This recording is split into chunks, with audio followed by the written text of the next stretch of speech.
बोलो स्वतंत्र भारत के, बोलो स्वतंत्र भारत के, महात्मा गांधी जी के, महात्मा गांधी जी के, बोलो स्वतंत्र भारत के।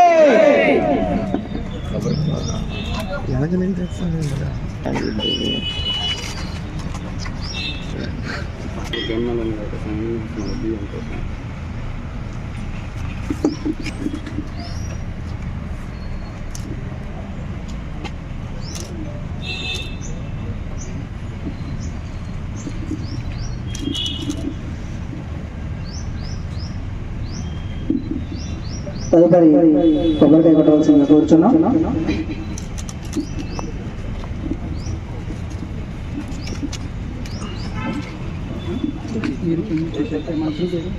మన ముందర అజయ్ ఇటు వచ్చేయండి అందరూ.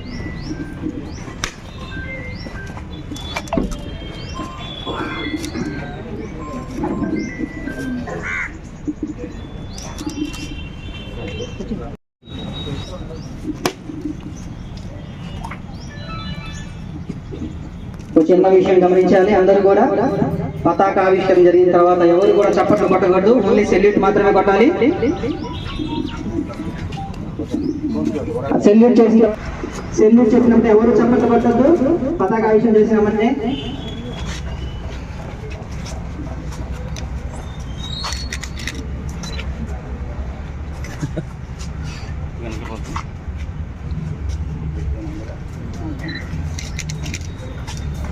చప్పట్లు కొట్టద్దు, చప్పట్లు కొట్టద్దు.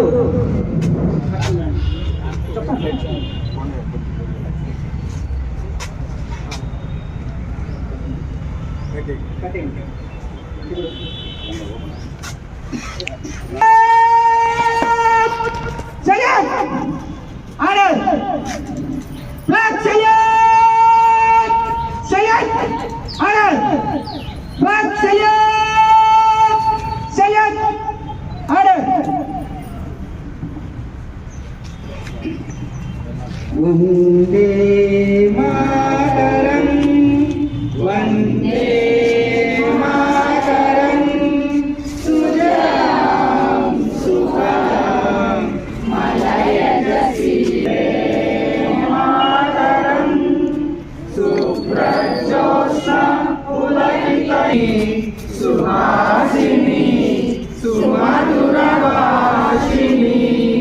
సుఖదాం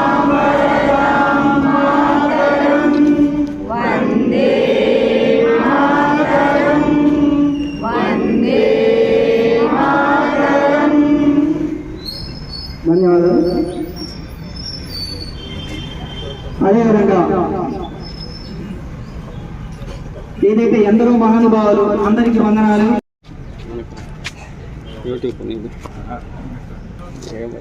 ముందుగా ఈ నియోజకవర్గ ప్రజలకు, దేశ ప్రజలకు 78వ స్వాతంత్ర దినోత్సవ శుభాకాంక్షలు తెలియజేసుకుంటూ ఈరోజు ఈ కార్యక్రమానికి చేసినటువంటి మున్సిపల్ సిబ్బందికి, కమిషనర్ గారికి, అలాగే పత్రికా సోదరులకు, మా కుటుంబ సభ్యులకు, అలాగే మా సిబ్బందికి ముందుగా హృదయపూర్వక ధన్యవాదాలు తెలియజేసుకుంటూ, బ్రిటిష్ టైంలో అనేక ఇబ్బందులు గురి చేసి ఒక బానిసలుగా ఉంటున్న ఈ దేశ ప్రజలందరినీ, వాళ్ళ విముక్తిని, వాళ్ళ నుంచి మనల్ని కాపాడిన మహనీయులందరినీ కూడా ఈరోజు మనం అందరం కూడా గుర్తు చేసుకోవాల్సిన అవసరం ఉంది. ఇటువంటి పెద్ద ప్రజాస్వామ్య దేశంలో, ఈ ప్రపంచంలోనే యువత ఎక్కువగా ఉండే దేశం ఏదైనా అది భారతదేశం. అటువంటి యువతని, మనల్ని ఈ దేశ భక్తి కోసం, స్వచ్ఛ భారత్ కోసం మనందరం కూడా కృషి చేయాలి. మన ఇంట్లో ఏ విధంగా అయితే మన పిల్లల్ని జాగ్రత్తగా చూసుకుంటాం, అలాగే ఈ దేశం కోసం కూడా ఎంతో కొంత మనం దేశభక్తి కోసం టైం స్పెండ్ చేసి ఈ దేశం ముందుకు తీసుకుపోయే దాంట్లో మనందరం కూడా కీలక పాత్ర పోషించాలని చెప్పి ఆశిస్తూ, అలాగే ఈరోజు ఈ రాష్ట్ర ముఖ్యమంత్రి 77 పదుల వయసులో ఈ రాష్ట్రం కోసం ఏ విధంగా కష్టపడతా ఉన్నాడో మనందరం కూడా చూస్తా ఉన్నాం. 20 సంవత్సరాలు వెనక్కి పోయింది రాష్ట్రం. ఈ రాష్ట్ర అభివృద్ధిలో మనందరం కూడా భాగస్వాములై చిన్నవి ఉంటాయి, వాటన్నిటినీ కూడా పక్కన పెట్టేసి ఈ రాష్ట్ర అభివృద్ధి అలాగే మన నియోజకవర్గ అభివృద్ధిలో మీరందరూ కూడా సహాయ సహకారాలు అందించి ఈ నియోజకవర్గాన్ని మంచి బాటలో నడిపించడానికి మీరందరూ సహాయ సహకారాలు అందించి, అలాగే దానితో పాటు అందరం కూడా క్లీన్ ఆంధ్రప్రదేశ్ కూడా అందరూ సహకరించి ముందుకు తీసుకొని పోవాలని చెప్పి ఆశిస్తూ, మీరందరూ ఈ రోజు ఈ కార్యక్రమానికి చేసినట్టు అందరికీ మరొకసారి పేరు పేరు నా హృదయపూర్వక ధన్యవాదాలు తెలియజేసుకుంటూ సెలవు.